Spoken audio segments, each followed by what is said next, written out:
Pangeran ular terbakar oleh api selama 3 hari, dan sepertinya pangeran ular itu akan mati di dalam api tersebut. Tapi tiba-tiba sang gembala datang tanpa memperdulikan keselamatannya sendiri. Dia memasukkan sebilah tongkat ke dalam lubang api itu. Pangeran ular yang masih sadar segera memanjat tongkat itu dan berhasil menyelamatkan diri. Tetapi rasa panas itu masih membuat pangeran ular merasa kesakitan. Gembala yang baik hati mendinginkannya dengan menyiramkan seember air. Pangeran ular itu kemudian berterima kasih dan memberitahukan kepada sang gembala bahwa dia adalah pangeran kerajaan ular. Untuk membalas kebaikan sang gembala karena telah menyelamatkan hidupnya, dia pun membawanya ke kerajaannya. Tetapi sebelum pergi, gembala ini mempercayakan domba-dombanya itu kepada seekor keledai. Dia kemudian mengikuti pangeran ular dalam perjalanan ke kerajaan ular. Dan setelah menempuh 2 tahun perjalanan, ia akhirnya sampai ke sebuah batu besar. Sang pangeran ular memberitahu kepada gembala, inilah pintu ke kerajaan ular. Kemudian pangeran ular itu masuk terlebih dulu. Melihat ukuran batu itu yang besarnya setelapak tangan, sang gembala pun berpikir bagaimana caranya dia bisa masuk. Ia pun menggunakan tongkatnya untuk mencongkel batu besar itu ke samping. Di bawah batu besar itu terdapat sebuah anak tangga. Lalu sang gembala pun menuruninya sampai ke bawah. Di ujung anak tangga itu, sang gembala menunduk dan melihat sebuah istana yang sangat indah. Pada saat itu, sang pangeran ular sedang menunggunya di depan pintu itu. Ketika 2 ular penjaga itu melihat bahwa pangeran ular telah kembali, mereka pun membungkuk untuk memberikan hormat.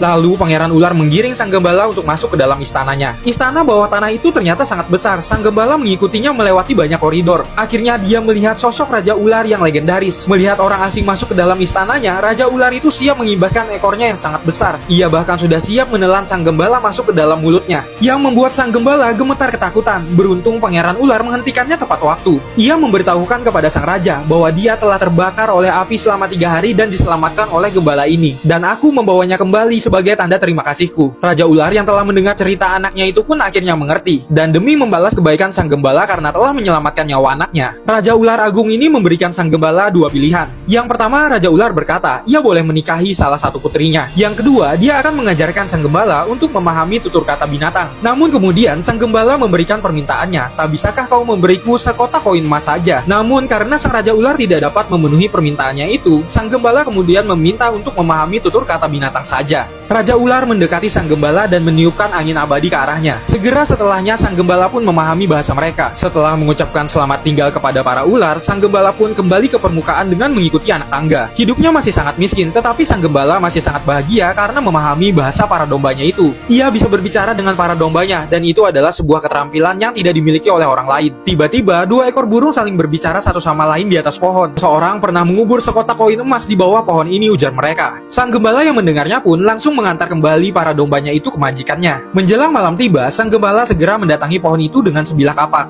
mengayunkan kapak lurus ke arah pohon yang ada di depannya, dan dalam waktu singkat sang gembala berhasil menebang pohon itu. Ia menggali akar-akar pohon tua itu, dan setelah 2